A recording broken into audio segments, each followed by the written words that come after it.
हमारी लाइफ में कितनी सारी प्रॉब्लम्स हैं ना। हमारी लाइफ में बहुत सी प्रॉब्लम्स आती हैं एंड हम भगवान को इसके लिए कोसते हैं कि भगवान आपने मेरी लाइफ ऐसी क्यों बनाई। आप ये कहते हो कि भगवान मेरे साथ ही ऐसा क्यों किया आपने, पर कभी आपने भगवान को ऐसा कहा है कि हे भगवान, आपका बहुत बहुत धन्यवाद कि आपने मुझे ऐसी ज़िंदगी दी है, आपने मुझे इतना कुछ दिया है। आपको पता है, आपकी लाइफ में ना, अगर आपके पास खाने के लिए है, आपके पास आपका परिवार है, आपके पास अच्छे मित्र हैं, आप अच्छी शिक्षा ले पा रहे हैं, आपके पास सुविधाएं हैं, आपकी ज़िंदगी सबसे बेहतर है। आपने कभी उन लोगों को देखा है जो रास्ते के किनारे भूखे सोते हैं? उनकी मन की व्यथा जानने की कोशिश की है? सोचो उन पे क्या बीतती होगी, उनको कैसा लगता होगा जब वो तुम्हें देखते होंगे। सोचते होंगे ना, यार क्या मस्त ज़िंदगी है, हमें भी ऐसी ज़िंदगी मिले। वो भी तो भगवान को यही कहते होंगे, हे प्रभु, आपने मुझे ऐसा जीवन क्यों दिया। मेरी बात मानो, आप अभी जो ज़िंदगी जी रहे हो ना, भले ही उसमें बहुत सारी कठिनाइयाँ हैं, उसमें बहुत सारी प्रॉब्लम्स हैं, पर अगर आप हंस रहे हो, आपके पास खाने को है, तो आप मतलब बहुत सुखी हो। एक बच्चा है, छोटा सा, यही कुछ 6-7 साल का, उस उम्र में वो भूखा भीख मांग रहा है। उसके मन पे क्या बीतती होगी सोचो, जब वो किसी के पास भीख मांगने जाता हो और कोई उसको फटकार दे। उसके मन में कैसा, मतलब उसे कैसा लगता होगा, कभी जानने की कोशिश की है? आप अपने आप को देखिए और उस बच्चे को देखिए। आप हमेशा क्या करते हैं, यही ना, कि उसके पास मुझसे ज़्यादा है। आप हमेशा उस व्यक्ति से अपनी तुलना करते हैं जिसके पास आपसे ज़्यादा है। मेरी बात मानिए, कभी उस व्यक्ति से पूछिए जिसके पास आपसे कम है कि हाँ, तुम्हारी ज़िंदगी कैसी है। वो जो जो कुछ भी तुम्हें कहेगा, उसके बाद तुम्हारा विचार पूरी तरह से बदल जाए। तुम ये सोचोगे कि ऐसे भी लोग हैं, मुझसे भी बुरे हाल में है लोग। और तुम जिस व्यक्ति से मिल रहे हो ना, जिससे तुम ये सारी बातें पूछोगे, उससे भी बदतर लोग हैं। ऐसे ऐसे लोग हैं जो आज कमा के आते हैं और तभी उनके घर का चूल्हा जलता है, तभी उनके बच्चे खा सकते हैं। सोचो उन पे क्या बीतती होगी अगर एक दिन वो काम पे ना जाए तो उनके बच्चों को भूखा रहना पड़े। तुम्हें इतना सब दिया है भगवान ने। इस दुनिया को, अपने नज़रिए को बदलने की कोशिश करो।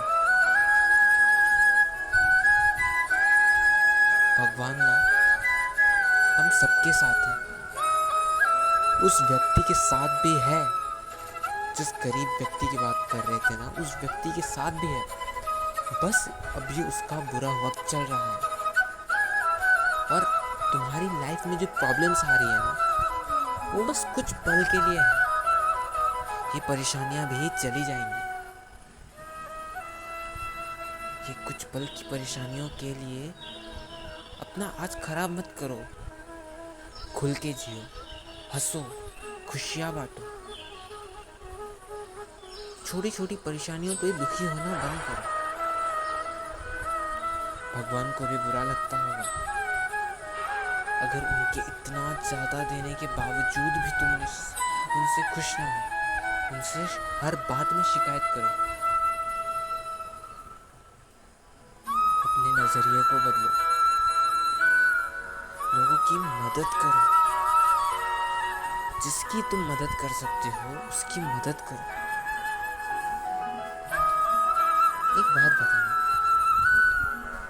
तुम जिसकी लाइफ जीना चाहते हो, ये भी तो हो सकता है ना उसकी लाइफ में प्रॉब्लम्स हो। और मेरी बात मानो, उसकी लाइफ में प्रॉब्लम्स है।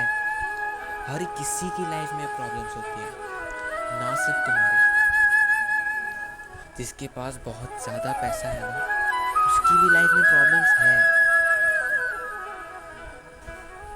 बस फ़र्क ये है कि उसको पैसों की कमी नहीं है, पर उससे भी बदतर, पैसों की कमी से भी बदतर होता है मानसिक पीड़ा। अगर मान लो मैं तुम्हें बता रहा हूँ, ठीक है, तुम्हारे पास पैसे आज नहीं है, पैसों से तुम क्या करोगे? भरपेट खाना खाओगे। उसके अलावा तुम कुछ भी कर लो, वो तुम्हें हर पल की खुशी नहीं देगी, बस कुछ पल की खुशी है पैसा। अगर तुम अपना पेट भर पा रहे हो, अपने परिवार का पेट भर पा रहे हो, और अगर तुम्हारे आसपास ऐसे लोग हैं जो भूखे हैं, अगर तुम उनका भी पेट भर पा रहे हो, तुम्हें जीवन में और कुछ नहीं चाहिए। बाकी सब मोह माया है। तुम्हें अपने जीवन में कुछ बदलाव लाना पड़ेगा। तुम जिससे अपनी बराबरी कर रहे हो कि उसकी लाइफ इतनी अच्छी है, उसकी लाइफ में प्रॉब्लम्स है, एंड जो तुम्हारी लाइफ है ना, वो किसी की ड्रीम लाइफ है। कोई तुम्हारे जैसी लाइफ के लिए तड़प रहा है, कोई ये सोच रहा है भाई इस बंदे के पास इतना ज़्यादा है, भगवान ऐसी लाइफ हो तो मैं और क्या ही चाहिए मुझे। ये मानसिक जो मतलब पीड़ा है ना, ये सब हमारे मन से जुड़ा हुआ है। जिसने अपने मन पे काबू पा लिया वो तो अपने जगत पे काबू पा लिया। जिसने अपने मन पे काबू पा लिया उसने पूरे जगत पे काबू पा लिया। ये बातें ऐसे ही नहीं कही गई, सारी चीजें, हर चीज तुम्हारे मन से है। तुम्हें अपने मन के विचार को सही रखना होगा, वरना तुम कुछ भी कर लो तुम्हें खुशी नहीं मिलेगी।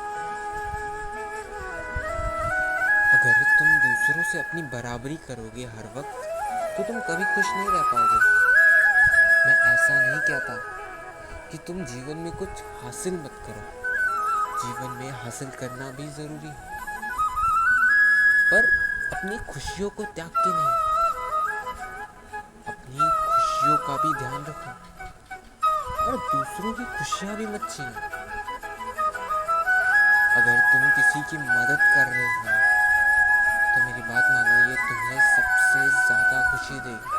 इससे ज़्यादा खुशी शायद ही तुम्हें कुछ और दे सकता है। तुम्हारे जीवन में जितनी भी परेशानियाँ, वो सारी परेशानियाँ कुछ पल के लिए है। अभी मेरी बात सुनो, मान लो तुम एक परेशानी में हो और कोई व्यक्ति आके तुम्हें उस परेशानी से बाहर निकाले या तुम्हारी मदद करे, तुम्हारे मन में एक ही बात आएगी, भगवान इस व्यक्ति का सदैव भला करना। ये जो तुम मन से दुआ दे रहे हो ना उसको, ये हमेशा काम करती है। ऐसे ही अगर तुम लोगों की मदद करते हो निस्वार्थ भाव से, ऊपर वाला तुम्हें इसका फल जरूर देगा। केवल भगवान पे भरोसा रखो। भगवान पे भरोसा रखो और हंसते खेलते रहो। एक ही जीवन है, इसको हंसी खुशी से जियो। लालच मत करो, ना ही हिंसा करो। हंसी खुशी से जियो, दूसरों की मदद करो। भगवान सदैव तुम्हारा ध्यान रखेंगे।